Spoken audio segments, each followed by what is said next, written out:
Hello, this is Mrs. Girot, and I'm just wanting to walk you through Studio Project 2. That's Unit 4. So you're going to go into your content in the Fine Arts class, and you will scroll down to where it says 4, Studio Project 2, and click on that folder right there. And when you do, you will see the directions pop up. So directions. 19th century artists responded to industrial and scientific advances in Europe and the United States by developing new artistic styles. Some artists favored an almost photographic realism in their works. Others cultivated a more expressive style, using lively brushwork and bold color combinations.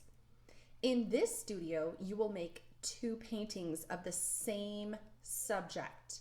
You will paint one with realistic or naturalistic techniques and the other with impressionist or post-impressionist techniques. So see these examples below. So on the left, the artist who created this realist painting used a natural color palette to depict a still life based on real objects.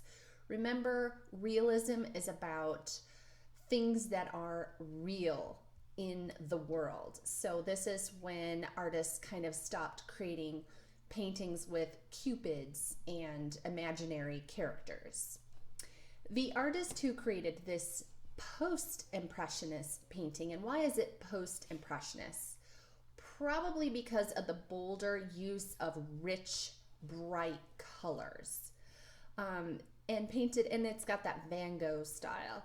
Painting of a still life applied strokes of pure color directly to the paper. So what you need to make sure that you're aware of is that you can choose any subject matter, right?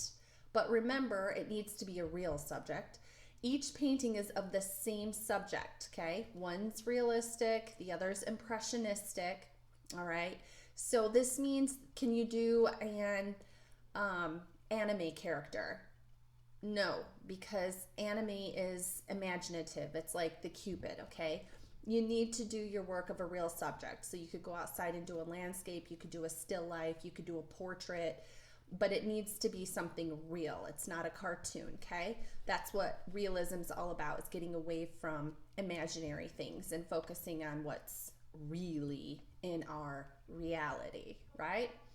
Okay, so hopefully you understand that, and if you have any questions on it, make sure that you text, call, or come and see me in the help room. I'm there Monday through Wednesdays, 3:30 p.m., and my cell phone's right here. So next, I just want to walk you through the process. So this first, remember you're doing 2 paintings in a different style of the same subject matter. So here is the still life, right? So this is going to be your realist or naturalist painting. So you're going to choose a simple subject such as a still life and plan the composition. All right, make sure it's nice and balanced. And set up your lighting too so that you're getting good shadows and contrast on your objects. You may want to use the pyramid configuration to organize the elements of a composition with a triangle for a sense of stability. So we do have a bit of a triangle happening here. It might not be what would that be called when it's like a perfect, is that isosceles? I can't remember. Boy, kids, this is geometry time. Anyway, what kind of a triangle would this be? Experiment with the location of the horizon line. So here's the horizon line back there. So just try to make that interesting. Realist or naturalist painting. Create the realist or naturalist painting first. Sketch the composition on the paper and then draw in some details. Okay, just like you see there. All right, and then when you choose colors for a realist or naturalist painting, stay true to the colors that you're observing, okay? Avoid using pure color straight from the tube because normally things aren't that color, right? You normally would have to add a little bit of white or black to blend and get the colors that you're wanting. Remember those basics that you learned in school, that like when you do yellow and blue, that makes green. So you can get different hues of green, all right? Different tones, different tints. And then what other colors do you know how to mix? How do you make orange, red, and yellow, right? So think of those basics and get creative and try to get a color palette that is what you're seeing in front of you by mixing your colors on your palette. For neutral colors, you can make variations of gray by mixing different amounts of black and white together, or you can mix complementary colors. Perfect. Avoid mixing too many colors on the palette or they'll look muddy. Realistic or naturalist painting. Paint a thin wash of color to establish the basic forms of the objects. So a thin wash, if you want to water that down a little bit, you can. So just making a nice thin wash. Begin by adding color to the different parts. So loosely build the shadowed areas and leave the paper unpainted where the highlights will be. So you'll notice that in this area here, the artist has left some areas that actually are pretty white because those are the highlights.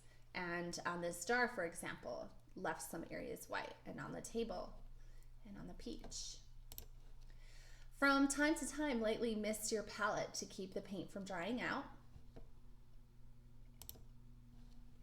Layer one color on top of the other. Avoid mixing and blending too many colors on the paper or they'll look muddy. To model objects with highlights and shadows, use a variety of lights and darks. Gradually blend darker tones for shadows and lighter tones for highlights with the base tone while the paint is still wet. Sign and date your painting, usually done in the bottom right-hand corner, and you might want to take some time on a piece of paper to develop your artist signature. Your signature itself should be a work of art.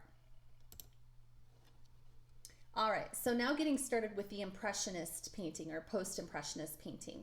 If you decide to make an Impressionist painting, note that Impressionist painters didn't typically make preparatory sketches. So you may skip the sketching stage and paint directly on a blank sheet of paper. If you do sketch the Impressionist or Post-Impressionist painting, make the drawing as close as possible to the realist drawing, but don't include all of the fine details. A tip for duplicating the first drawing is to trace it. Place the second sheet of paper on the original drawing and hold it on a window as you trace it. For an Impressionist or Post-Impressionist painting, use bold or pastel colors. Avoid dark, gloomy colors. Keep the palette consistent to creating unity in the painting. Use color to express emotion and create a mood. For example, use fiery yellows, reds, and oranges to create a warm, energetic mood. Use cool greens, blues, and violets to create a calm, relaxed mood. Use bright colors to create energy and excitement. Use contrasting color combinations, including cool and warm, saturated and neutral, and transparent and opaque. So yeah, cool and warm, that'd be like blues and reds, right, tones. And saturated means that there's a lot of color. It's really rich and intense. Neutral means that maybe it's, you know, got some, it's kind of maybe more on the gray, light gray tone area, or it's got a lot of white added to it, so it just doesn't have a lot of saturations, more along kind of the sepia tones or black and white kind of feel. And then transparent means that you can actually see through it to the white paper, right? And opaque means that you can't see through it. To create shadows, use blues, greens, and violets rather than adding black to a color. Okay. For example, combine red and blue to create deep violet hues, or blue and small amounts of yellow and red to create dark green. Experiment with the impasto technique. All right, so what's impasto? Is that where we have thick strokes of paint, right? And use a craft stick or plastic knife to apply thick sculptural strokes of paint to create a textured surface. Or blot excess water from your paintbrush and then load your brush with paint before putting it on the paper. Use expressive brush strokes or swirls of color in places you want to show energy, movement, or interest.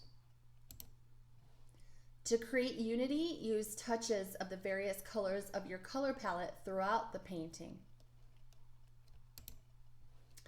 Sign and date the painting. Compare the paintings side by side. Spend some time thinking about the techniques you use to create each painting. Do you prefer one painting over the other? What is it about that painting that draws your attention? If you were to spend additional time revising either painting, what changes would you make? These would be great comments to leave for me. Actually, I'd love it if you guys would leave a comment about your process, what you experienced, what you liked best, what worked, what didn't work. Also, remember guys that you do need to take an in the process picture of each one to show me that you did the work. So for example, a good point where you could take a picture of your realism piece would be like right here. You could take a picture of that, right? And then when you're all finished and you've got it all signed, then take a picture of it there, right? So I can see the before and the after. And then for your impressionism piece, you could take a picture of it here to show me your mid-process, or here. And then once you have it all finished, take a picture of it like that and send it to me. So remember, I'm still looking for evidence that it's your work. And, you know, in a perfect world, I wouldn't have to ask for that evidence, but unfortunately, I have been teaching here for 2 years now, and I have not experienced one block yet where I didn't have students cheating. So that's the reality of the world I live in, unfortunately. So I do have to ask for that, and I don't mean to be condescending in asking for that, but yeah. So that's the assignment. I can't wait